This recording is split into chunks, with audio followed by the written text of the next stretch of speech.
and welcome back, my friends, to another episode of the Wizard Factory podcast, where you subscribe to weekly videos exploring deeper knowledge of the universe and yourself. If you're new here, go ahead and hit that subscribe button and get the notifications. We do new episodes every single week on a variety of different topics. And if you have not yet done so, I highly recommend clicking the link below and downloading our free initiation package where we've put together teaching some very useful skills that can help you get started in your daily practice. One final thing is that we announced last week that we are putting together a brand new rune divination course. And from now until Christmas, when we actually release it, we're running a pre-order special where we're knocking the price down 25% and throwing in a totally free digital download of our Phoenix package in with that pre-sale order. So that link is also below. It will take you to a landing page where you opt in, and then you'll sign up for that. So check that out. And so getting into setting the frame of today's episode regarding mythology, allegory, storytelling, what this is really about is understanding how to have the correct lens with which to look at life. So essentially, you could think of allegory is life and life is allegory. So you can learn practical lessons from stories, and apply them to your own life. You can relate to the characters, but then you can also find the symbolic meanings in your own life in a very literal way. And it's very much a kind of that correspondence principle in action. And so we wanted to do this episode to sort of set the psychological stage, so to speak, because we're also going to be starting to branch out in the type of content that we make, as we've been doing this almost a year now, not quite, but getting up there for sure. And we've kind of laid out a lot of the foundational knowledge. So we're just kind of starting to branch out in the types of content that we're creating. And one of those that we decided we want to do, we've actually been talking about this for a while, is allegorical breakdowns of popular movies, series, and of course actual mythology as well. So this episode is just sort of a precursor or a prelogue, if you will, of that, in how we're going to be looking at the things that we're dissecting moving forward, as well as maybe some insightful tips and ways that you can also extrapolate meaning from different types of stories and movies and things of that nature. So yeah, Brian, would you like to add anything to that? Yeah, absolutely. I mean, this is definitely one that this is kind of like a series that we've been wanting to start for quite a while, but again, we really wanted to kind of lay the foundational understanding of the animist mindset and things like that. And this is why we've been wanting to get into allegorical breakdowns and starting to actually look at some of the mythology more, different book series and then movies as well.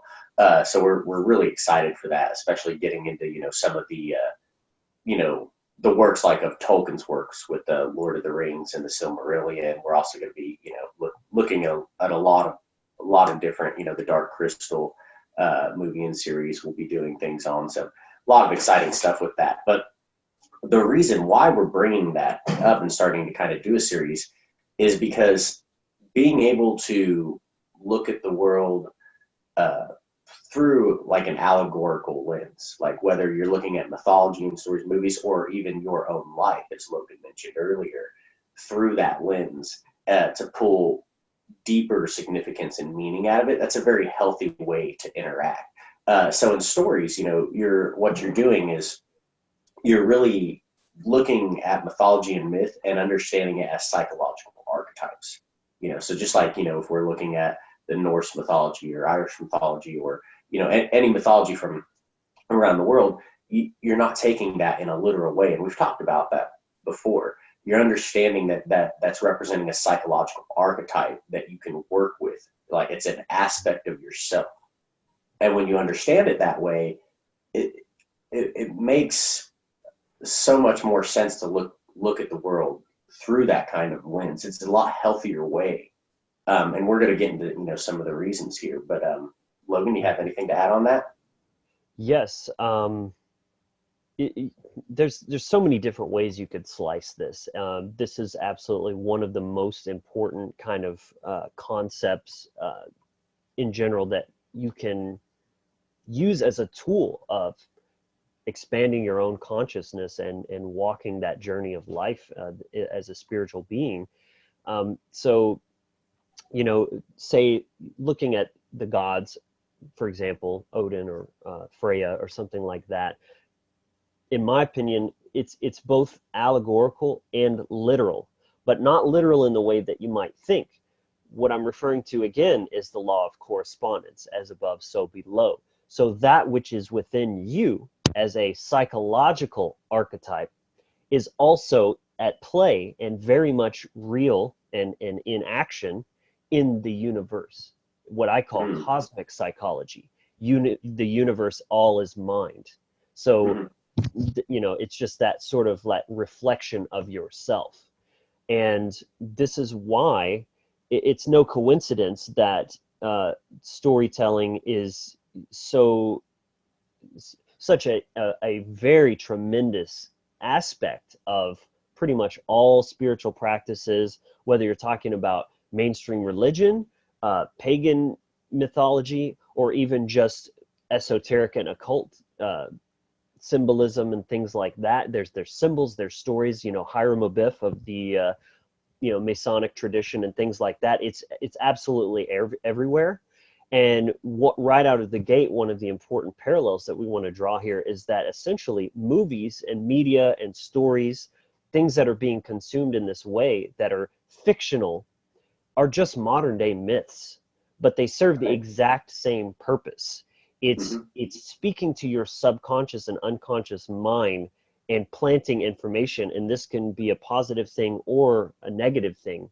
And so I think the more conscious and aware you are of what you're consuming and how you're analyzing that too, bringing that conscious mind into awareness of that is going to help you determine, like, is this something that's really good for me to consume and take in, or is it kind of planting a negative or what would be the word? Something that's going to hinder you, essentially, whether you're, not realizing it or not. It's like giving you a tool that's like a filter in order to, so when you have the skill set of being able to look at things through an allegorical lens, when you do take in that content, you can actually see what that content is actually doing. So you are then able to tell, like, is this something I should take in, or is this something I shouldn't bother with? But something else you said when you were talking about I like how you made the distinction and the caveat on the context of literal. So it's not like literal in the sense of thinking the gods are like actual beings or whatever that are, controlling our lives or things like that. But you could look at it as even literal in the sense not only within yourself, but in like the story. So if we look at like, for example, like Thor, right, being the electromagnetic force. Right. Well, that is a very real force. It's very literal. It's just, you call it's not a dude with a red beard, but it is a very, very real force of nature that is in effect. Right. And it is in effect. And Thor with Loki, Thor and Loki, representing thunder and lightning, like what you hear, you see the lightning and then you hear the thunder. So Thor's chasing Loki. Like, right. It's a mythology, but in the sense it's more true than anything else. So that it's very interesting that when you look at it from definitely, like, it really is, I guess, to me, what's hitting me here is that you're setting yourself up with a mindset that really is a shift into a pagan or animist mindset, and really out of kind of Abrahamic traditions, because they're very literal traditions. Like when they speak about the Bible or Jesus, they're speaking very literally. Like they actually believed all these things happened. They don't really look at them from an allegorical perspective for the vast majority of them anyway. Like, but you see that in the animist and the pagan mindset. So when you start looking at that again, you start being able to extrapolate a lot more truth, and you also will see things on like a multi-dimensional perspective in the sense that, you could see it in a literal sense. You could look at it through an allegorical sense. You could there's so many different lenses that you could look at it through, and each one of them has a different value that it brings. Mm-hmm. So it's really expanding that. But Yeah, go like, ahead. I could see it as like something that can be very healing, even if you're using it as such. For example, using it to practice and exercise your own empathy by relating to the characters of a story. You're practicing empathy by putting yourself in the shoes of that character, whether they're a bad guy, a neutral character, the hero. All of those are useful aspects of the story that are trying to teach you something, whether that's like trying in a conscious way or literally just there for you to either take it or leave it as a potential lesson. Mm-hmm. Yeah, it's definitely a lot healthier way to start looking at and interacting with the world. I think you're definitely on point when you're looking at movies and things like that, and instead of looking at them as something that's like dark-sided and just it's all satanic and evil there to mind control, you're looking at it as it's really modern mythology being expressed. And it's not to say that there aren't works out there that do have certain objectives in them, but that being said, just keeping away from that mindset. So, and understanding that they are the modern mythology. And yeah, I think why that is, why we still have this need is because when you understand mythologies, especially like stories that are like very, about destruction or something like that, you can see a lot of those are actually the way the collective unconscious of a certain people that experience the trauma is actually expressing it. An example that I can think of off the top of my head would be like the black pig in Irishman, Thomas Sheridan, who we had on the show. So if you guys hadn't checked out that interview that we did with him, definitely go check out those episodes. But he talks about the black pig in Irish mythology and how he actually has the theory of that being like a massive tsunami that actually came up and destroyed and ravaged the land and then left everything kind of rotten and dead afterwards in a wake of destruction. So the mythology that came out of this was that there was this black pig that came out of the sea, and it came on land and, in short. And you see it with Ragnarok. I mean, there's so many different mythologies and all different stories in all sorts of different cultures where you see this kind of destruction or this trauma or something that is expressed through that story. Because, and when you think about that, even physiologically, when people have experiences that are extremely traumatic on like a cultural level, say like they live around a volcano and the volcano erupts, right? Well, people when they get into situations like this, a lot of people will imagine that you'll see like a lot of screaming and things like that. In a sense, usually at first there's a silence. There's like, if you've ever been in a kind of a very intense situation, there's kind of like a deadening silence. It's like this moment of shock that sets in, and that has a very very profound impact on the subconscious and the unconscious mind. It's an intense trauma that is put right in there into the collective psyche of that people in that area. Like that trauma is just instantly being put in there, like very quickly. So that causes a shock. So as a way of dealing with that, you'll see that those people or the survivors of that will develop a mythology as a way of being able to express what happened, because it's easier to express it that way than actually having to look at that trauma directly,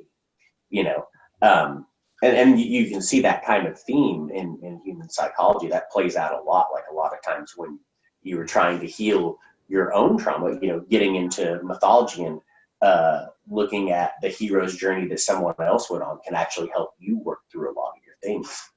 So again, it's a very, very powerful thing. So never underestimate the power of story. Yeah, man, that was hitting me with some major kind of realizations there about the way the mind works, especially dealing with trauma, is it associates that pain or that trauma with a certain symbol of some kind. And we're going to get into later what some of the different kinds of symbols that these aspects can manifest in.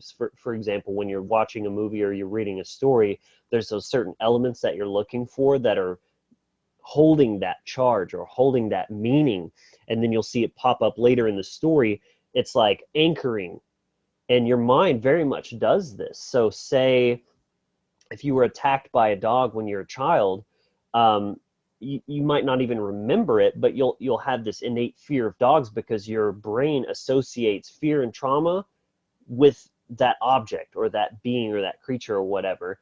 And this could be kind of controversial, but I think it's important to note here that I think this is where a lot of things like racism and things like that stem from, is maybe someone had a bad experience with a person and then related that pain and trauma to something that may not be correlated necessarily to what actually caused that, but something such as skin color or something like that. And then they associate that same with everyone that looks like that, for example, because that's just kind of how the brain works, is it's looking for its pattern recognition. And it's not always accurate, but it's trying to do that. Right. That's really another great example would be like in relationships or something. Like you see this with like the extreme, like the neo-feminist, and on the opposite side, the MGTOW guys. Right. They have like a bad experience with like one or even a few people that just happen to be of the opposite sex, and then like, oh, all women are like that, or oh, all men are like that.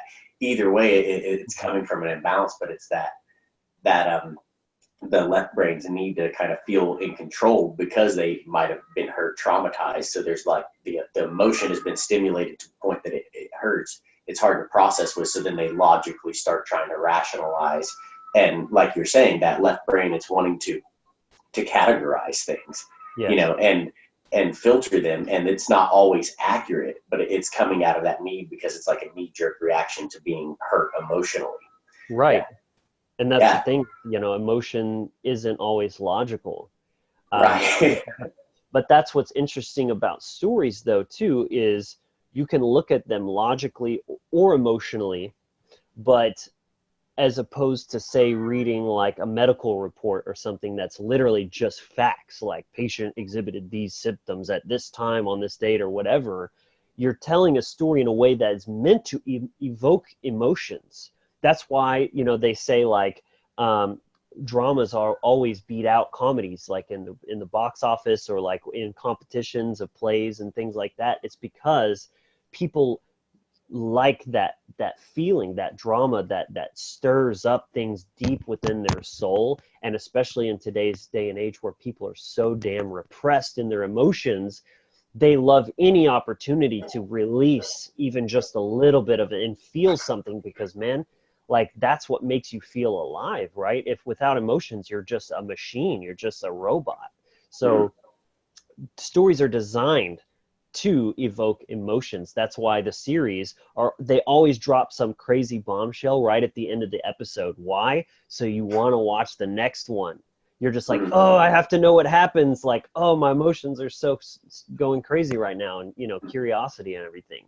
And that's you could look at it too, like it's the movies, they're a pressure release valve, for the emotions, for all this experience. Yes. In our modern society, and they're very necessary in that way, and this doesn't just apply to like movies. This applies to like books, like modern mythology, like the Lord of the Rings, like Tolkien's work.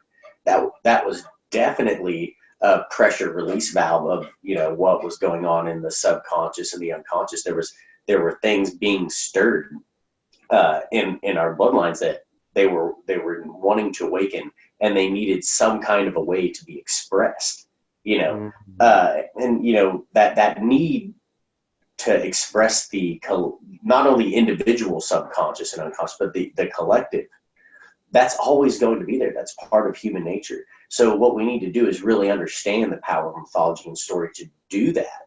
And instead of being terrified of it and thinking that every single thing is out there to, mind control us or, keep us as slaves, start looking at the world through allegory, through mythology, when you start looking at that, all of a sudden, like we mentioned earlier, it gives you that tool to have that filter. So even if there is something that, if you were looking at, if you were just totally unaware, yeah, it would maybe have an effect on your consciousness. If you can be aware of it, all of a sudden it just becomes a tool for study.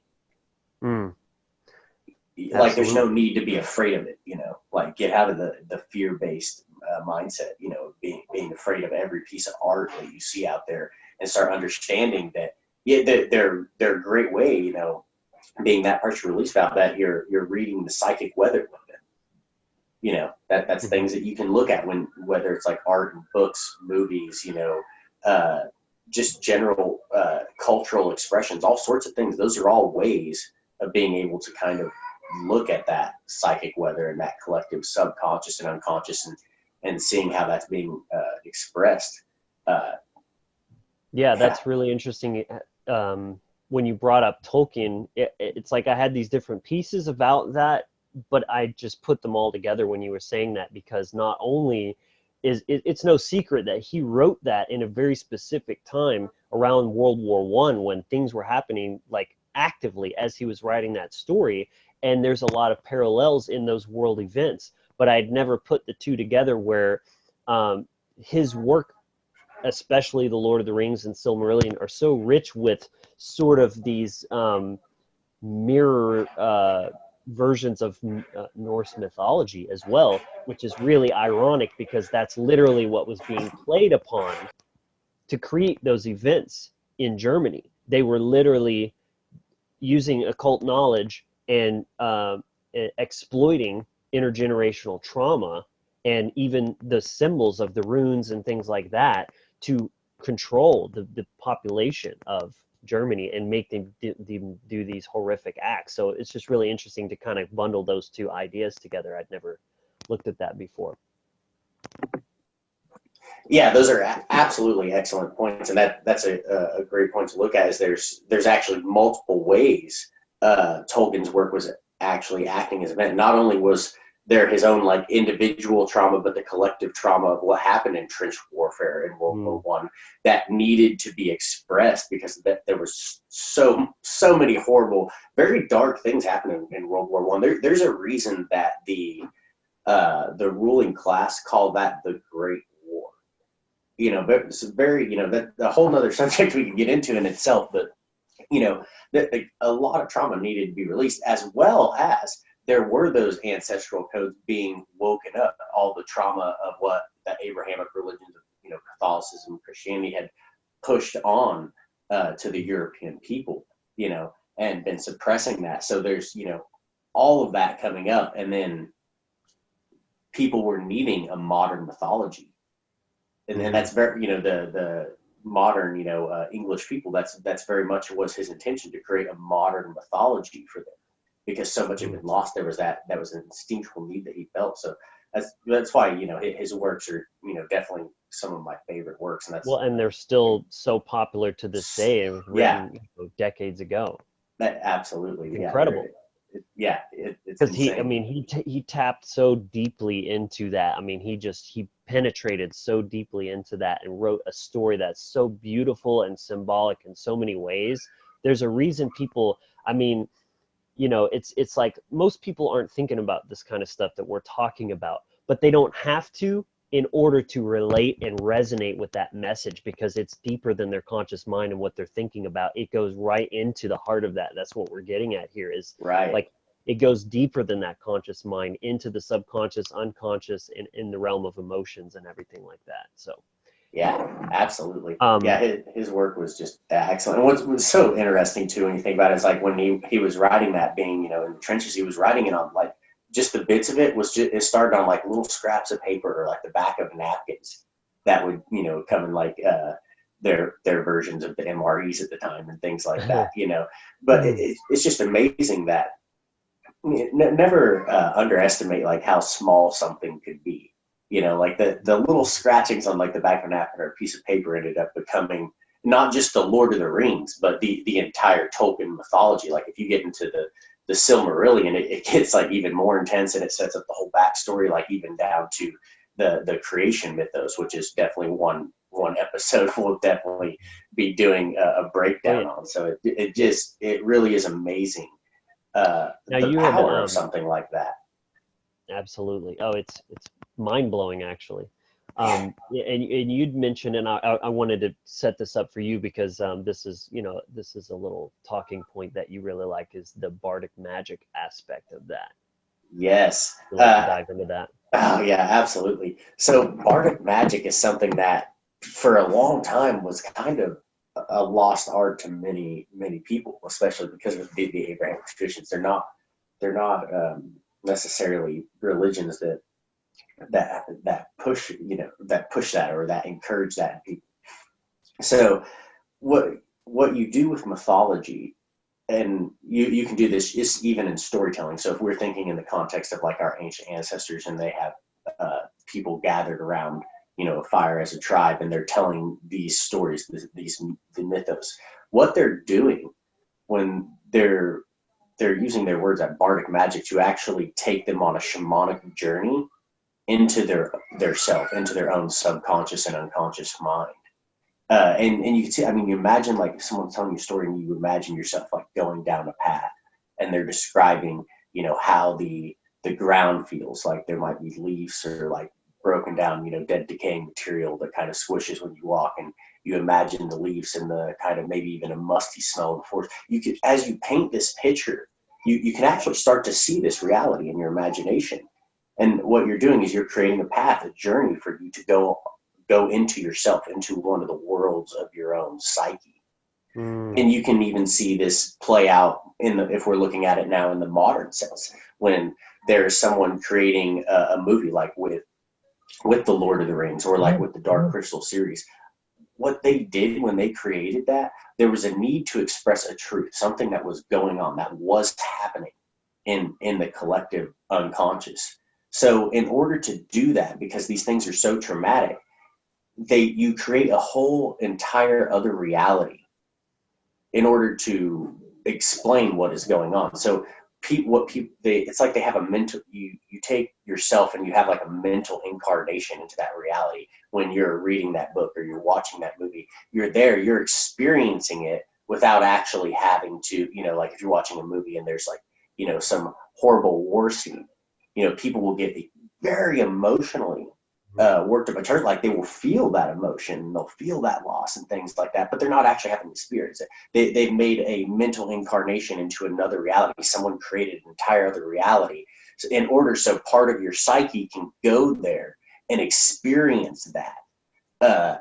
And that's a very healthy way to deal with it, because it allows that level of disassociation in a healthy way, to where you're not actually having to go through that physical experience, that trauma, but you are still being stimulated by those emotions, which might be bringing up traumas that you have experienced, in order for you to deal with them. But because you're dealing with them through the story, or you're watching someone else go through that experience, you're still getting to learn that lesson. It's like watching someone else burn their hand on the stove. And like, it really fucking hurt. Like, you don't have to go do that yourself. You can like feel their pain. Like, no, man, I don't want to touch that. That looks like that really hurt. It's really that same kind of thing. You can still learn that lesson. You can still experience it without actually having to fully experience it, if that makes sense. Well, experience it personally. You're kind Right. of Yeah. There you go. Yeah. you're living Right. vicariously and learning vicariously, hopefully, if you're paying attention, through the characters on the screen. Right. And like, yeah, that definitely plays into what we were talking about with like the psychic weather. That you're gauging what the psychic weather is as a collective of humanity based on what kind of movies are being made. And for me, I think an absolutely perfect example of this is the movie Joker. It just came out, and I mean, you see from, even people love it or hate it, but there's so much hype about that movie. It's I mean, look how many movies have been made with the Joker in it. Yeah, and well, I guess you could even say, like, in general, the clown archetype, because that's what it is one of the most popular right now. You've got like you've got Heath Ledger and all these different people trying to portray the Joker in different kind of ways, stuff like that. It's because it's tapping into something very, very deep seated in the psyche of the collective. And I think, and as with what you were saying, you can see the detriments of what society is doing to us through this transformation of this character in the movie Joker, where he's sort of a product.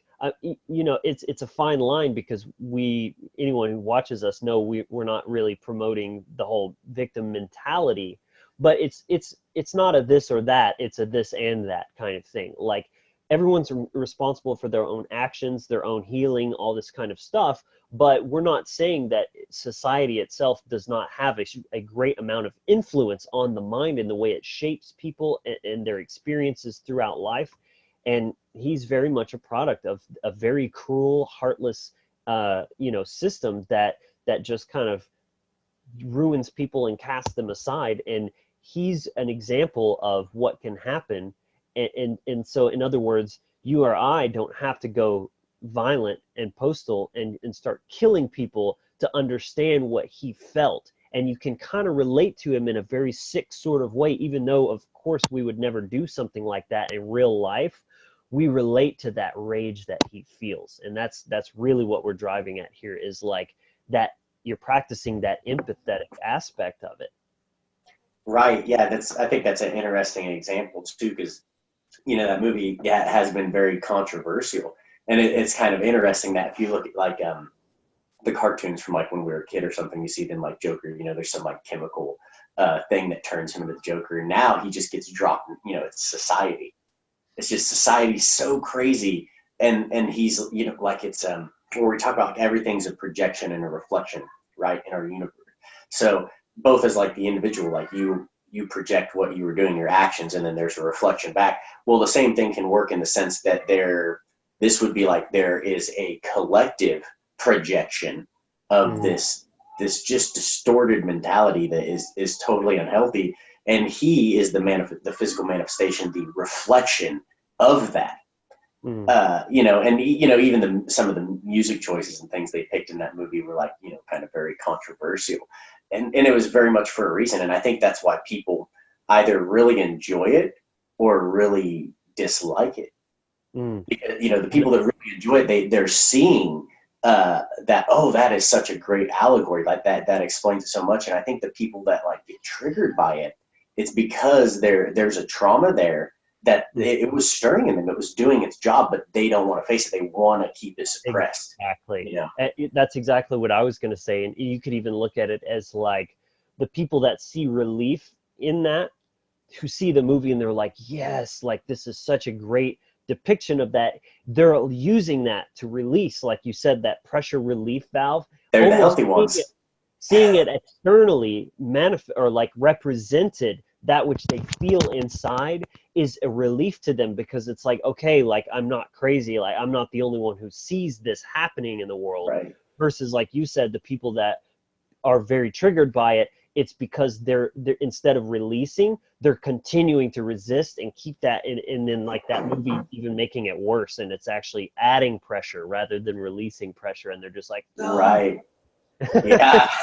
Yeah, exactly. Yeah, it's you know, like I said, these are you can't underestimate the power of story and mythology, because what like I said, that ability to take your imagination and create an entire other reality, a whole other world that you can, like I said, kind of drop people's consciousness into, that they actually have emotional experience, they have real feelings and real experiences in the sense. It's kind of you know, even physiological reactions, you know, like when you see, like, it's right. You can't sit here on one hand and say, oh, they're just stories, it's just Hollywood, it's just make-believe. Yet you can literally see how people are losing their minds over a movie. I mean, that is literal proof in action of why, and again, like we want to look at this holistically, and we've kind of mentioned this a couple of times so far, but this is one of our talking points, is that doom and gloom mindset.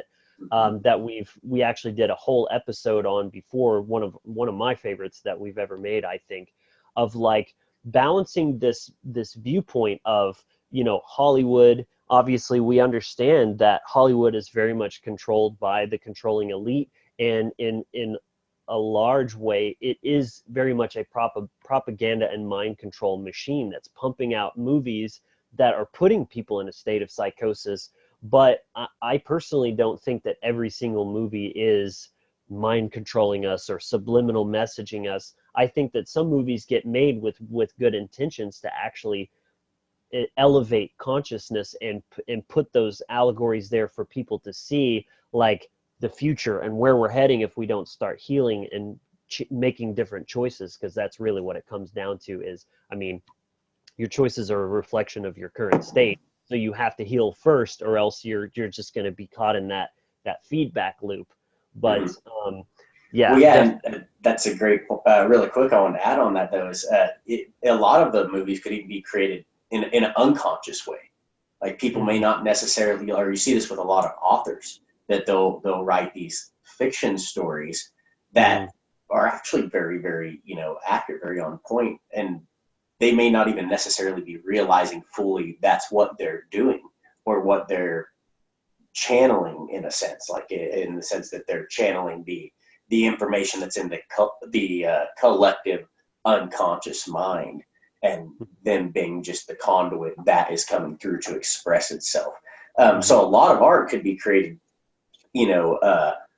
either very intentionally to raise consciousness or very unintentionally.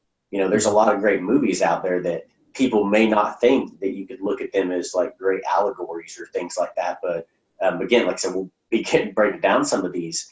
But there's power in all sorts of different kind of art. It's just the mindset that you're approaching it with. Like I said, if you have that healthy filter, that healthy understanding and mental state to operate from, even if there is something that is put out there as a propaganda control, like it doesn't have the effect on you. You notice it, you become aware of it, and you can study it, you can understand it. You don't have to be afraid of it. It's when you're afraid of it, that's really coming from a place of feeling disempowered and out of control.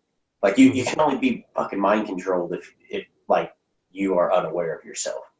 Like the more you do that, and it's that fear-based mindset that's the foundational step for letting it in. So the best thing you could do, especially that a lot of people, in the truth community, this is a big thing. We were both had this own stage in our own development where we're hung up on that idea that it's all mind control. You shouldn't watch any movies or shouldn't enjoy any things like that. And that's a really miserable way to live. The best fucking thing you can do if that's where you're at is drop that fear-based bullshit, because the only control that is happening of the mind is the control that you're imposing on yourself. Right. It's like Jabba the Hutt said, Jedi mind tricks only work on the weak-minded. Like once you're aware of it and you're actually filtering it properly, like you said, it's not going to have the same effect. And believe me, I went through that same stage too, of just like, nope, Illuminati right there. There's an eye in the background, and it's dark-sided, and it's all fear-based and everything like that. But you have to grow up and kind of get past the boogeyman phase of like understanding how the world works, for better or for worse. And who's to say, when the people are making these movies, that they're all, where their inspiration is coming from. I mean, think about inspiration is, you're being instilled with that spirit. You're tapping into something kind of bigger than yourself. So who's to say that that's not the collective consciousness itself, that you're sort of like tapping into that bigger thing, and you just know what you're writing is good, and they're writing this script of this movie and they're just like, oh, this is firing on all cylinders, this is going to be badass. But they may not be sitting there thinking like, how can I control the slaves, or how can I, or even on the positive, how can I make this movie that's going to uplift consciousness necessarily? Of course that happens, but we're just kind of painting the bigger picture here. Right. It's you have to looking at each individual thing and judge it on its own. Just to paint a broad brush and say like, oh, it's all doom and gloom, or it's you have to look at both sides. You have to have a healthy, balanced perspective. Look at what it actually is, rather than what you're projecting onto it. Yeah, and I mean, think about this, like of how limited you are if you just have that doom and gloom mindset, that fear-based, that, oh, it's all this, so I just refuse to look at it. Like, how many good stories or allegories that you're missing out on? And as we've been talking about, you've been listening along, you probably are starting to see just how powerful those are. So extremely powerful tools for understanding the world, your consciousness, the collective psyche, like looking at the psychic weather. You're cutting yourself off from all of that because you're afraid. Like, and it, again, it goes back to the Abrahamic traditions. that they really want you to not look into anything that's going to like self-empower you. So the occult is just painted as this evil, it's bad, it's all Satanist. Why do you think they're all like people? They're always accusing everybody of being Satanist. Well, that's a Christian programming coming The through. devil is their boogeyman. So if you just say it's the devil, they're like that's the Oh, bad guy. I don't. and then you But stay completely away from it. Exactly. yeah, It, it's so easy. I mean, it's self-control. Like yeah, like it's like that. clockwork, man. Yeah, Exactly. So yeah, get and past, start to enjoy some things. so the next thing I wanted to kind of shift the perspective a little bit from the stories and the allegories and movies and all that kind of stuff is back to the self, and ultimate movie of all is the one that you are writing, directing, and starring in yourself. You get to you get to conduct it. You get to write your story, determine who stars in co-stars in your story, who you let in be main characters and side characters, and where the plot goes based on what choices you make. That is incredibly powerful, and we've definitely talked a lot about this, such as owning your magic. That episode again, very very monumental stuff in that, concepts in there about the importance of owning your spindle in the weaving of your web of weird, essentially, as we're all co-creating the quilt, as we're weaving our own stories into it. And no one else has that power, and no one can take it away from you, no matter what you think or what you want to be true. It simply is. It's an inherent part of you. It is you, essentially, to be. Right. And that's, when you look at that you start to see why this is it's such a healthier way to operate psychologically with the world, is when you see yourself as a monomyth, that you're on your own hero's journey. And I like that. yeah, I got that from, Thomas Sheridan. He has a great talk about that. So if you guys haven't seen that, check that out on his channel. Yeah, it's just really good talk. But yeah, that idea of the monomyth is, you're making your life your own hero's journey, that story. And so that's very powerful. So when you're operating like that, and then if you have that perspective, and then you're also able to look at other people's story, if you're kind of able to create that little mental projection, that mental incarnation into that story, to have that experience, and then to bring back and incorporate into your own, the world becomes so much more magical when you look at it this way. Like and you start to see things everywhere. Yeah, you start to see symbols and synchronicity and just all sorts of things everywhere that they were totally invisible until you shifted your mindset, and you dropped the fear-based mind control, and then you actually started looking at things from a mature perspective, a balanced and a holistic perspective. Right. Instead of just acting kind of like a frightened spiritual child, where you're just terrified of everything and you won't even look at it. Yeah, like I said, that tapping into that imagination, because I mean that's how they get written in the first place, is imagine what it would be like to be a character named Frodo with the ring, and then you start weaving this story you're fabricating out of thin air, but then you make it into something in a medium that can be experienced by another human being. I mean, it's an unspoken language in a way, of like showing through pictures and music and all these different things that evoke the same kind of things that words do.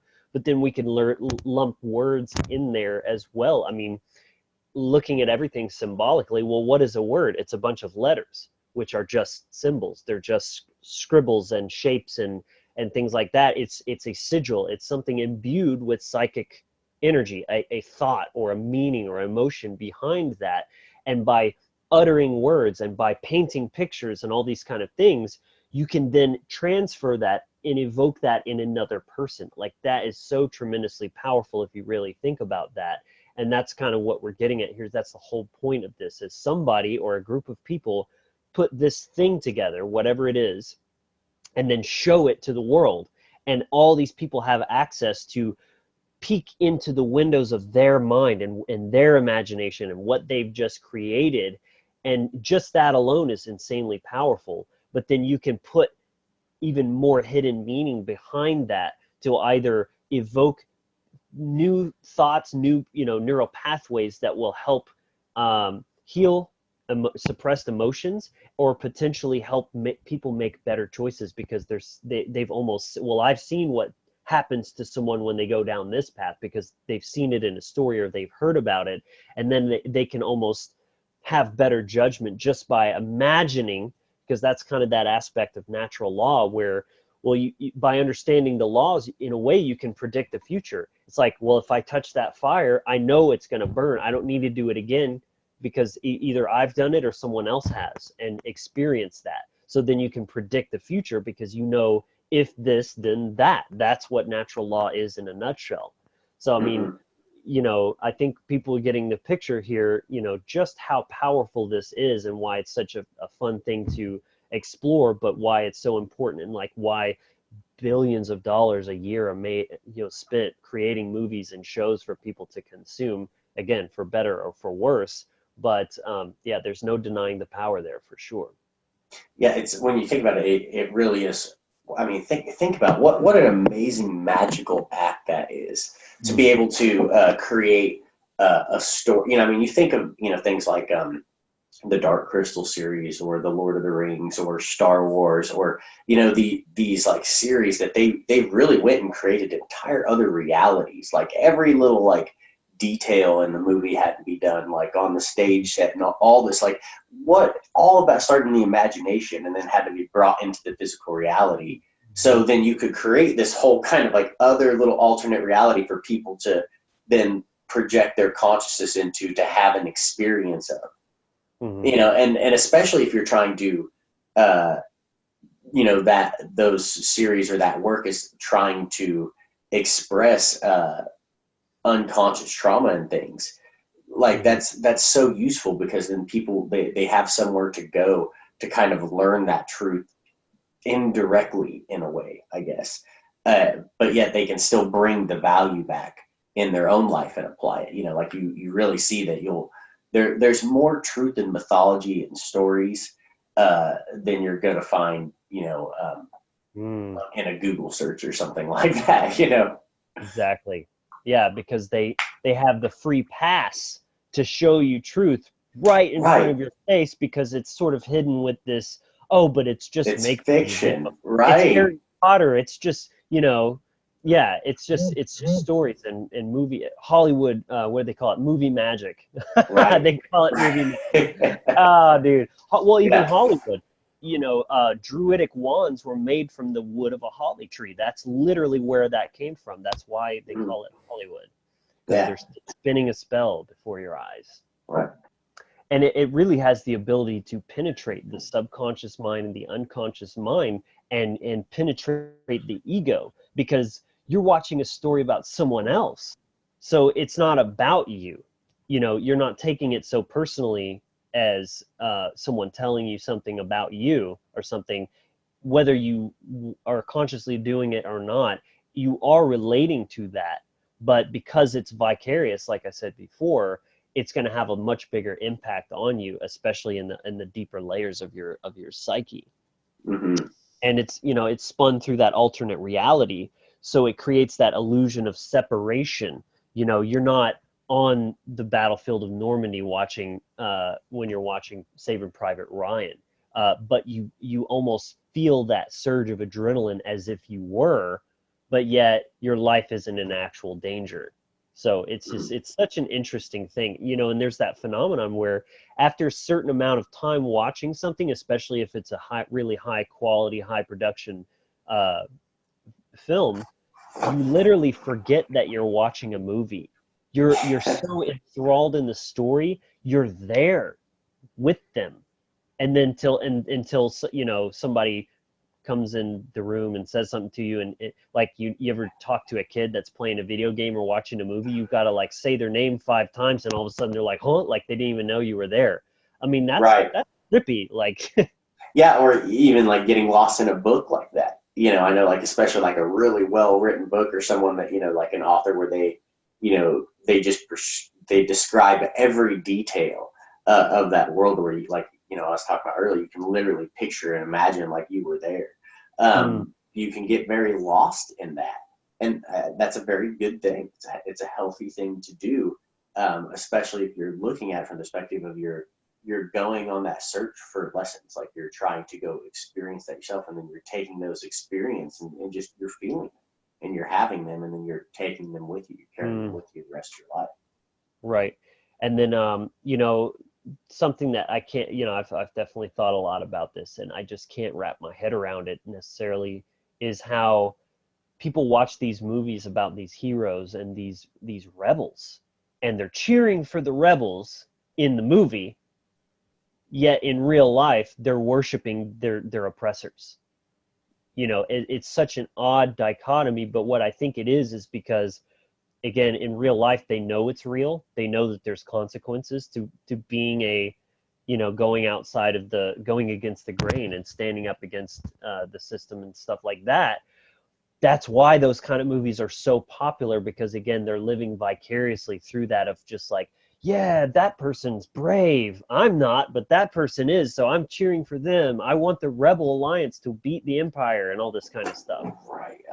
Man, that makes a lot of sense too, in the sense of how this could be, depending on your approach of how you're going to look at that. So if you're looking at it in an unconscious way, they may see like all this is going on, and it's just enough pressure to relieve them and actually keep them from rebelling, because they're thinking it's just a story, it's just a fictional world.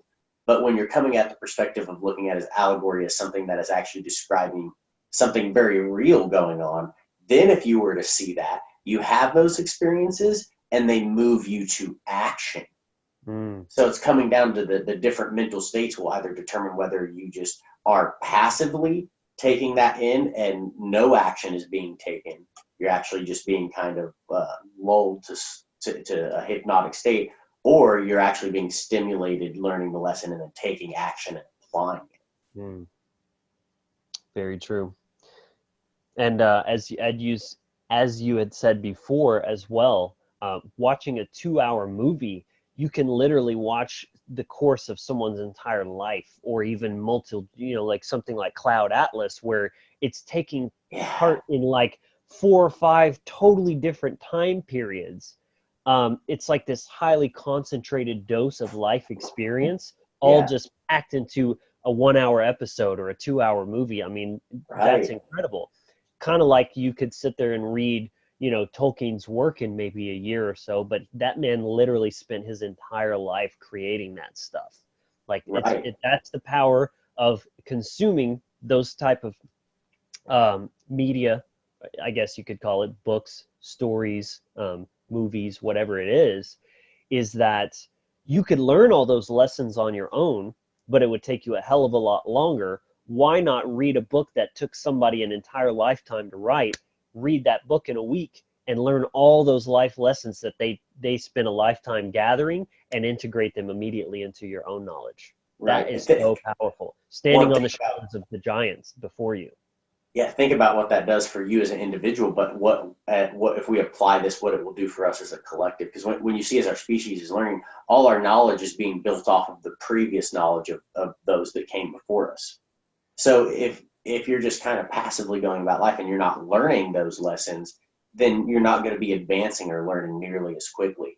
Whereas if you're reading books all the time or watching these movies with the purpose of learning, like, you know, it's like a concentrated dose of experience, and you have that all the time, your psyche, your mental state is going to advance so much quicker. Not only as an individual, but if we applied this mindset as a collective, if we start really taking back the power of mythology and story, and then actively like using that and applying what we learn from it, we're going to advance so much quicker. Right.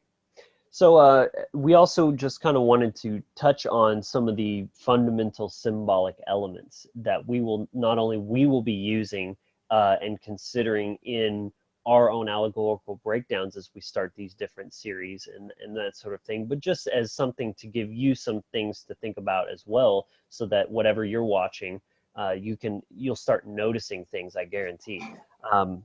So for example, obviously characters, archetypes, you know, as we said before, looking at a person maybe that doesn't even represent a person, but an aspect of ourselves, like someone's always real logical. You can think of them as not just a logical person, but the actual voice of reason within you. That voice, like for example, Dexter's dad. If you've ever watched the show Dexter, his father appears to him, but only in his mind, but he gives him advice. So it's almost like that fatherly wisdom that you can tap into within yourself, but is being embodied by the character of Dexter's dad. That would be an example of that. Right. Locations and setting, post-apocalyptic movies are very, very popular right now, because I think deep down people know that that's a very real possibility if we don't change our trajectory. Or just like, for example, I thought it was interesting, and again, Cloud Atlas, one of my favorite movies. One of the settings is called Neo Seoul, which is in Korea. So, there's just like, if you read into it, and sure, a lot of it's guesswork, and you don't know for sure unless you heard it in an interview or something what the creator or the director or writer actually meant by something. But hey, if you're getting meaning of it, does it even matter necessarily? If it means something to you, it still has value, even if it's not what they intended. Right, and that's why I see, looking and adapting this mindset of being able to look at allegory and story. It's very animist. It's very pagan. It's very personal. It's personal. It's adaptable. Like the same movie, like a certain person may see a different scene, and one person be very fazed by it, and another person not. And both of those are okay. It's up to you. If you're getting value from it, that you can take those lessons and apply them to your life. That's fucking awesome. If you're not, you didn't like it, it's okay. Move on. There's gonna be some story somewhere that you're gonna get value out of.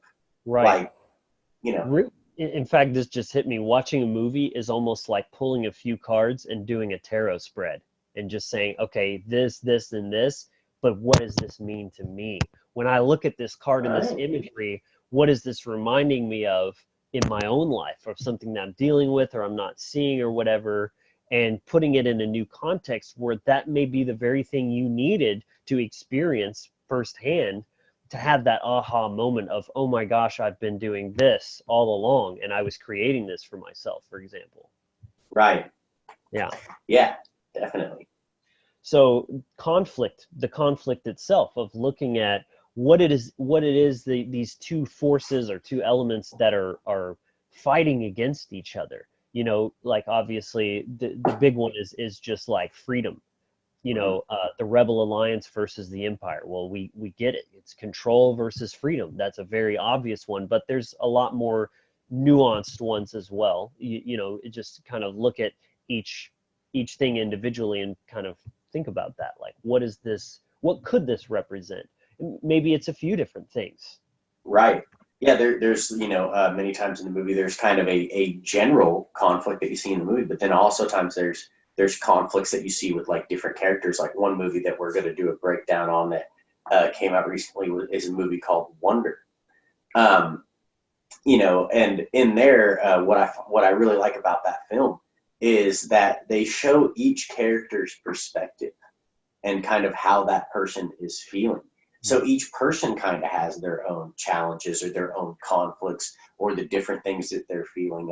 It's really, really well done movie. If you haven't watched it, definitely go watch it, because we'll definitely turn that into an episode. That's one I'm really excited about. But you can see that there's the big conflicts. Like, for example, like if there's a movie about a war, there could be that major conflict, but then they could go and show like each different soldier's perspective and things like that.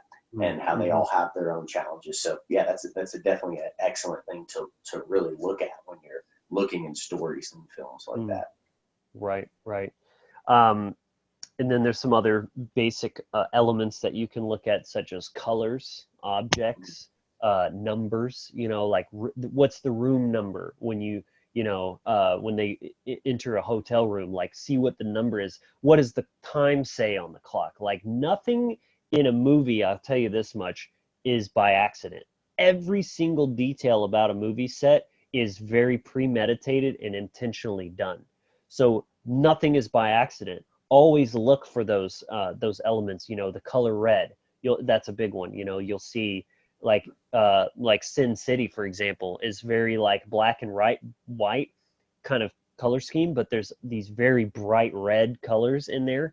So also, again, you're anchoring meaning. So when you see that, look at what's happening and how does this relate to the previous times that you've been exposed to that color or seen that number or seen an object like a flower or something like that.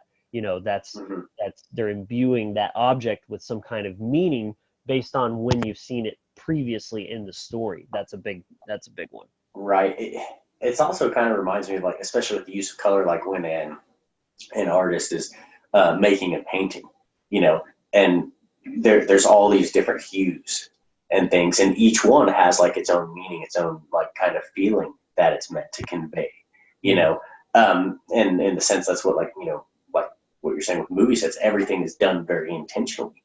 It's just a real life painting, I guess you could look at it that way, like a painting in motion. So then, you know, understand, look at all those colors, you know, and what are the characters wearing, or how are they feeling, or, you know, just even looking at like the background actors. Like, you'll notice a lot of time, like when one person is speaking, looking at the background actors and like their face. That's one of the funniest things I like to look at in movies. It's like the facial expressions of people in the background. I always find that shit hilarious. But those are also very useful cues and things to look at, you know, that you can pick up these subtle little hints and things that are in the storyline, that they're planting that seed for like that big reveal later on. But if you pick up on it, you know, that's fun. You know, it's a fun little game you can play. So especially like movies that are kind of like thrillers or mysteries in themselves. You know, like The Prestige is one I'm thinking of off the top of my head. You know, those are really, really fun movies to kind of study and look at from this perspective. And they can be really, really subtle. It could, like you said, it could be some person in the background that has a t-shirt with a dove on it. It could be something so small that if you're not looking for it, you never even would have seen it if you're not, you know, you're looking at the main characters and not even paying any attention to that. So names is another one. So as a kind of a prelude, because as we've said, we are going to be, we'll get more into this, but in the new Dark Crystal series, one of the characters in it is called Lore, and it's like this big stone creature that the one of the main characters discovers in this underground kind of hidden chamber that comes to life. And then they even say, in the way they say this phrase of something like the answers, lore has the answers you seek, or something to that effect. Well, what is lore? Lore is storytelling. It's your cultural, you know, mythos, so to speak. So I mean, just right there, it doesn't get more perfect than that. Like, connect with your ancestors, learn the stories of your people. It contains the answers you seek, even though it's just that, well, the character's name is Lore. Like, most people don't even read into the deeper meanings of things. Everything's just very, it's just surface value kind of thing, you know? Yeah. Let's see. Obviously, words, numbers, the weather could be one. So very significant in movies like when it's raining outside. Usually there's some kind of, I mean, you think of even like the cheesy romance movies where they, you know, it's all down to the last minute, and the guy finds her right before she gets on the train, and it starts raining, and he's like, they're kissing in the rain, and like it's just it. And rain conveys emotion. It's that feminine. So everything is for a reason, especially stuff like that. Just, you know, there's always something to it. The example that popped in my mind that is really well done, kind of shows both aspects, is in the Two Towers, the Battle of Helm's Deep. Like, right when the battle starts, like it kind of starts raining, and it's like, you know, so it begins, and then, you know, you see how that battle kind of ends. It ends with, you know, Gandalf coming in, and there's like that sunrise that's right behind him. It's that new day. So, you know, see, weather and just even like everything in there has an effect on your consciousness. So experience it and come to understand it, and then use that as a tool to, you know, further advance your understanding of yourself as well as the world around you. Absolutely. Yeah. So, that's going to conclude what we wanted to cover in this episode. But, you know, as we've alluded to multiple times, we are announcing, we're going to be starting to create episodes like this that are specific allegorical breakdowns of different movies and series. And we decided on our first one is going to be the Dark Crystal movie.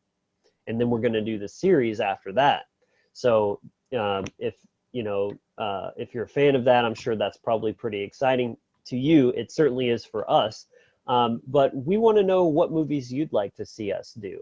So drop that in the comments below. We'll read every single one, and we're going to take that into account. We're literally building a list now of like, what are some movies that we could get into that have some rich, secrets and nuggets of wisdom that we can go and pull out. Or book series as well. If there's, this applies to books. So, if there's a really excellent series or book that you think has a lot of great things that you would love us to read and check out and then do a breakdown on it, drop it in the comment, below, right. Share it around. So, because we'll definitely take those into consideration.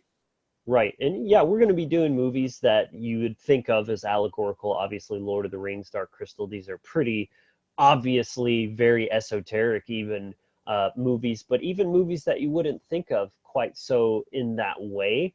But again, it's up to you. If you're looking for it, you can find meaning in almost anything if you have the right eyes for it. And so we're going to be touching on some movies that aren't necessarily these big epic sagas or anything, but still have really, really valuable lessons to be gleaned from. So yeah, we're very excited about that. Again, let us know in the comments what you'd like to see us touch on.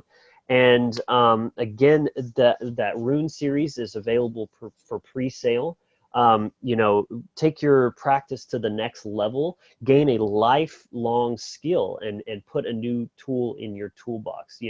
Just imagine what would feel like to have a tool at your disposal that gives you clarity and helps you navigate difficult situations in life. I mean, that's such an invaluable thing.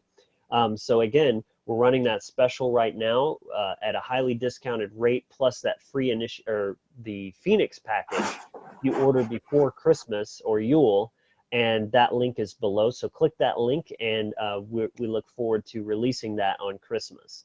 So, right. And a quick thing to add on that is the reason why we came out with this course is the 9 world rune readings, as you guys might be familiar with. There's some of the things that we offer in private consultations with clients. So our ultimate goal in this channel is to empower other people. So rather than other people having to come to us to do that, we wanted to make a course so you can learn and take the exact same skills that we use in our personal practice and to help other people with. And you can take those skills, not only get a view of what is going on in your own psychology or help others, but then be able to create ritual from that to specifically help balance that out. So it's a very useful thing.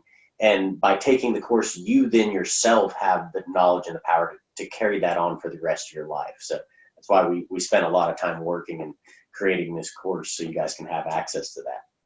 Right. So click that link if that interests you. Again, we're putting in the basics of the runes in divination. So there's separate modules for each of these, as well as how to do the actual 9 worlds rune reading and prescribe your ritual. I also created a really awesome high quality set of digital runes. So you can use these to study with, learn with. You can I made the transparent images so you could actually put that on like your profile picture if you wanted to, all kinds of stuff, just as an added value. That's going to conclude our episode today. So if you enjoyed that, please like the video, help us grow, help new people see it.